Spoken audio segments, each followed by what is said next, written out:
Break के बाद बहुत स्वागत है आप सभी का। अब बारी है तीसरे राउंड व्यक्तित्व एवं नेतृत्व की।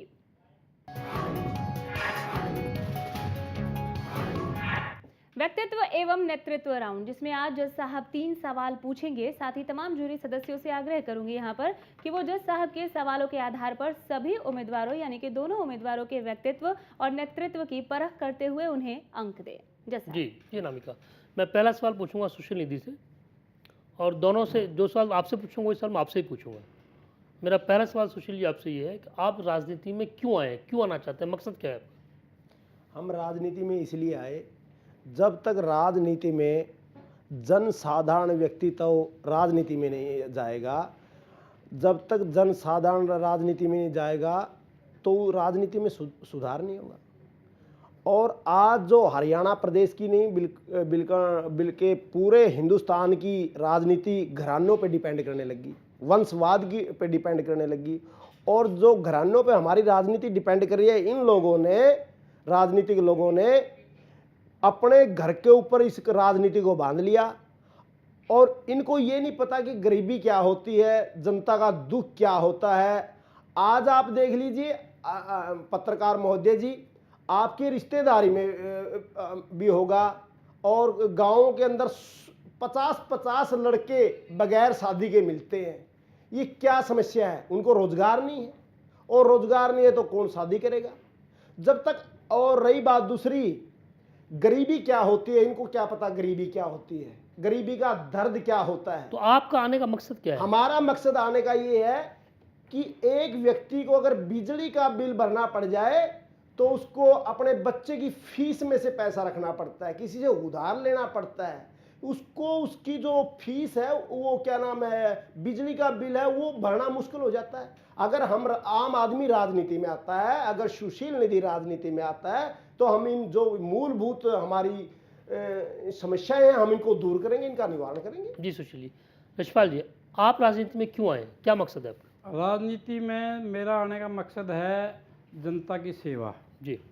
तो मेरी कोशिश यही रहेगी कि किसी तरह से जो गरीब आदमी है, जो लाइन में सबसे पीछे बैठा है, मैले कुचला बैठा है, उसको सबसे पहले सहायता मिले।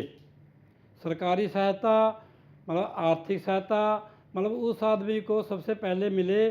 गरीब आदमी की सेवा के लिए मेरी कोशिश रहेगी कि मैं गरीब आदमी को सबसे पहले गरीब आदमी का ही उत्थान किया जाए।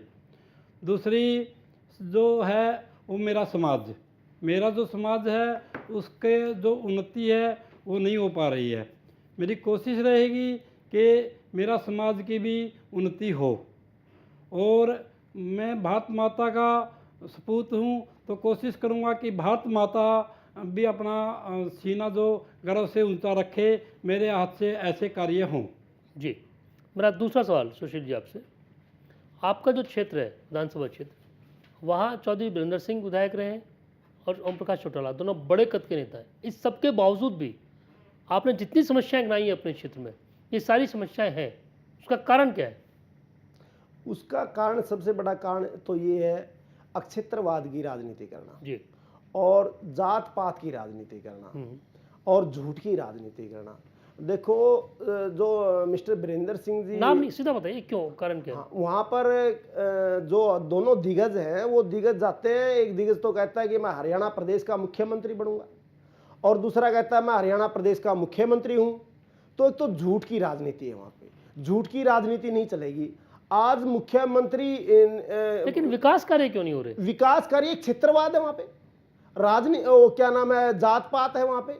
नहीं, जब मुख्यमंत्री है वहाँ पे, वो कहता मुख्यमंत्री हूँ। मुख्यमंत्री अब जो आया है मुख्यमंत्री, अब उसकी सरकार तो नहीं आई है ना।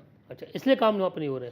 लेकिन पिछले 66 साल में जब से देश आज़ाद हुआ है तब से काम हुए नहीं, समस्या वहीं की वहीं है।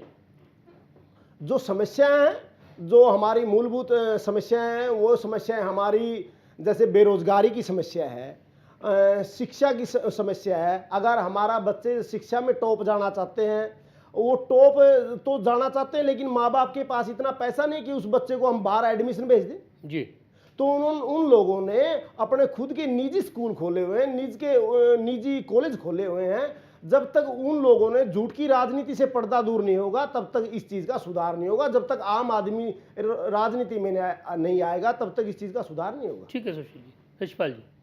वहाँ अभी तक जितने भी एमएलए बने हैं उन्होंने जनता का विकास की बजाय खुद का अपना विकास किया है और अभी तक वो इसी कार्य में लगे हुए हैं कि जनता का विकास करने की बजाय वह हमारा अपना विकास हो जाए और इससे ज़्यादा वो कुछ करना ही नहीं चाहते। क्योंकि यह जो हमारी विधानसभा के युवा है बेरोजगार घूम रहे हैं वहाँ, क्योंकि दोनों ही दिग्गज नेता हैं, तो कोशिश यही रहनी चाहिए थी कि उस विधानसभा में तो कोई बेरोजगार रहना ही नहीं चाहिए था। बार बार ये कहना कि मैं मुख्यमंत्री बनूंगा, लेकिन मुख्यमंत्री बनने की बजाय टकराव की राजनीति रही। टकराव की राजनीति में उस विधानसभा का अभी तक विकास नहीं हो पाया।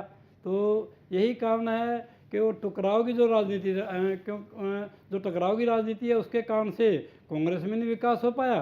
और दूसरे हैं जो खुद पहले मुख्यमंत्री रह चुके हैं, अब कहते लोगों को मैं मुख्यमंत्री बनूंगा और आपका विकास करूंगा, वो शायद उनका सपना है। ये सप्लीमेंट्री क्वेश्चन है इसी का, मैं आपसे पूछना चाह रहा हूँ कि जब वो दोनों ने विकास नहीं किया, दोनों बड़े कद के नेता हैं, इसके बावजूद भी हमने लोगों को इनवाइट किया, हम शो कर रहे हैं कि हम कह रहे हैं कि लोग नए आगे आए, फिर भी उनके खिलाफ उनको चुनौती देने के लिए नए लोग आगे क्यों नहीं आते? ऐसी क्या दिक्कत है?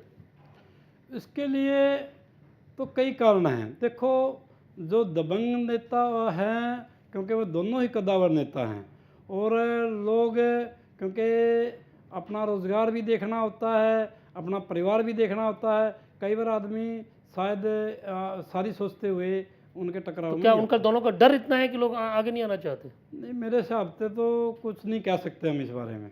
सुशील जी, इसी सवाल पे सबसे बड़ी बात तो ये है जी, अगर हमारा क्षेत्र के लोग जो जात पात का जो सिस्टम है, सबसे बड़ी बात तो यह है वहाँ जात पात का नहीं, नारा है। मेरा सवाल ये है कि दो नेता वहाँ पे हैं, आप और विकास कार्य भी नहीं हो रहे, उसके बावजूद भी लोग आगे क्यों नहीं आ रहे?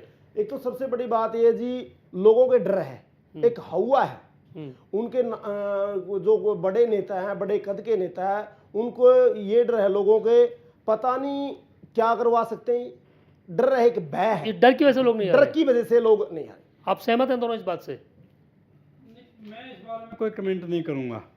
ये भी आपका डर ही बोल रहा है। तीसरा सवाल मेरा आपसे है, पहले मैं आपसे पूछूंगा सुशील जी, आप दोनों ने एक बात उठाई कि बेरोजगारी आपके क्षेत्र में भी प्रदेश में भी, इतने बड़े कद के नेता होने के बावजूद, इतना सब कुछ होने के बावजूद भी आपके क्षेत्र में बेरोजगारी का कारण क्या है और उसको आप दूर कैसे करेंगे?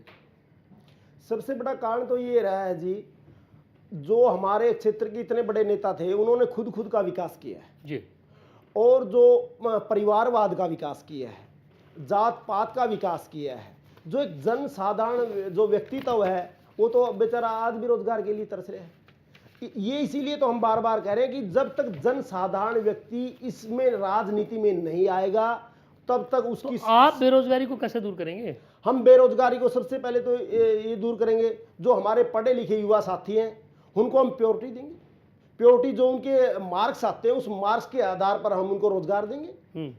जो जैसे ये हमारे जो गवर्नमेंट है नहीं, लेकिन वो तो आप दे देंगे, लेकिन वहाँ कोई इंडस्ट्री का, कोई लघु उद्योग का, कोई कुटीर उद्योग का, कोई घरेलू का, वो कुछ उपाय नहीं करेंगे? वो भी करेंगे जी, बिल्कुल। कैसे करेंगे? जैसे कुटीर उद्योग है जी, बड़े बड़े कारखाने हैं जी, वो सिस्टम भी बनाएंगे। जैसे तेल का सिस्टम है जी, और जैसे हम फूलों की खेती भी कर सकते हैं जी, आधुनिक खेती है फूलों की। हम वहाँ के जो हमारे किसान भाई हैं हम उनको कहेंगे फूलों की खेती करो। फूल दिल्ली के अंदर बहुत ज़्यादा महंगा बिकता है, इतनी महंगी तो वहाँ पर हमारी फसल नहीं बिकती। ठीक है सुशील जी। यशपाल जी, हम बेरोजगारी का कारण क्या है आपके क्षेत्र में? क्या वजह रही इतना सब कुछ बड़े कद के नेता होने के बावजूद, और आप कैसे उनको दूर करेंगे? बेरोजगारी का जो मूल कारण है वो जो नेतृत्व, अपनी पहले भी बात हो चुकी है, तो जो नेतृत्व है वो अपना अपना ही विकास कर रहा है। दूसरी है शिक्षा। जो हमारा मतलब विधानसभा क्षेत्र है वो शिक्षा के मामले में भी पिछड़ा हुआ है। वहाँ न तो कोई कॉलेज है, न कोई यूनिवर्सिटी है, न कोई ITI है। वहाँ किसी प्रकार की शिक्षा का कोई भी बढ़िया प्रबंध नहीं है। एक कॉलेज है वो प्राइवेट कॉलेज है, वो वीरेंद्र सिंह ने अपना कॉलेज खोला हुआ है, उसकी जो गरीब आदमी है वो उसकी फीस नहीं पुगा सकता। तो पहले तो हम कोशिश करेंगे कि वहाँ शिक्षा को बढ़ावा दिया जाए, सरकारी स्तर पर मतलब सस्ती शिक्षा दी जाए और बढ़िया शिक्षा दी जाए। उनको शिक्षा दे के कुछ सरकारी नौकरियों में एडजस्ट किए जाएँ। जो लोग, सभी को तो ये नहीं है कि वे सरकारी नौकरियां मिल जाएं, जो बच्चे रह गए उनके लिए स्वरोजगार के साधन उपलब्ध कराए जाएं। कैसे करेंगे, आप क्या करेंगे? उनके लिए लघु उद्योग है, जैसे सस्ते लोन दिए जाएं, कोशिश करी जाए कि वे बगैर ब्याज के ही नाम मात्र का ब्याज लेके उनको सस्ते लोन दिए जाएं। आप करेंगे वो? हम वो मतलब मेरी तो प्योरिटी यही रहेगी जी। थैंक यू रिचपाल जी। तो इसी के साथ ही उचाना कला हलके का जूरी राउंड अपने अंजाम तक पहुंचता है। जाहिर है सभी को रिजल्ट्स का इंतजार है, परिणाम बताएंगे भी, लेकिन उससे पहले यहाँ ले रहे हैं एक छोटा सा ब्रेक, जल्द वापसी होगी।